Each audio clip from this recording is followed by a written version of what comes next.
I'm acutely aware, Charlemagne, that I'm a black person, just as you are a black person. And when Joe Biden insulted you by saying, you ain't really black, we don't know whether or not you want to vote for me or vote for Donald Trump, it seems to me that should have been a wake-up call on your part. How dare this guy come in here and insult you, a black man, and tell you you got to think a certain kind of way? I'm amazed that you weren't mad about that.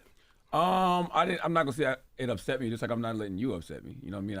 He's just putting it right back on him. And what's interesting about this is, hey, we just did a video on this. We just did a video of all these hidden quotes from Joe Biden. Maybe you guys at home thought that everyone knew these quotes about Joe Biden or these nasty quotes from Joe Biden. A lot of people, when I went out in the street quoting Joe Biden to people a few weeks ago, not a single person caught me. Not a single person called me out and saying, that's Joe Biden. So a lot of these people don't know about these quotes. I don't tend to get upset over things like Well, that. But what I did say, well, you just not talk about about a wake-up call, and it seemed to me that that should have been a wake-up call on your part to have a white guy come in here who also said, by the way, about Mitt Romney, because he didn't want to put more regulations on Wall Street, going to put y'all back in chains. And Joe Biden has lied for decades about his civil rights record, claiming that he desegregated movie theaters and restaurants in Wilmington, Delaware, when he didn't do any of that.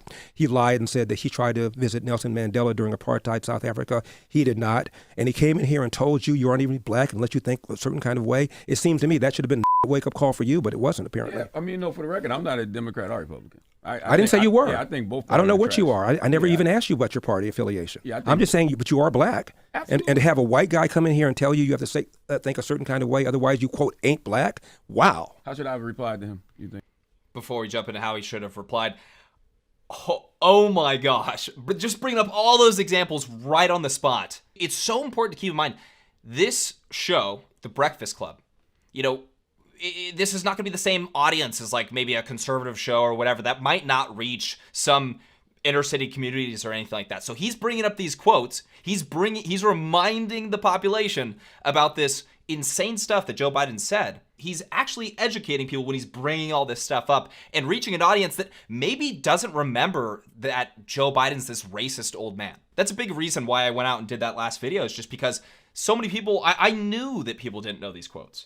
And the fact that they don't, yes, it blows my mind. I'm sure it blew your guys' mind as well. But again, like I just said, not a single person called me out for quoting Joe Biden when I was out filming that video. I think we were out there for 2.5 hours, 2 hours maybe, something like that, talking to a bunch of people. There's a lot of people featured in the video.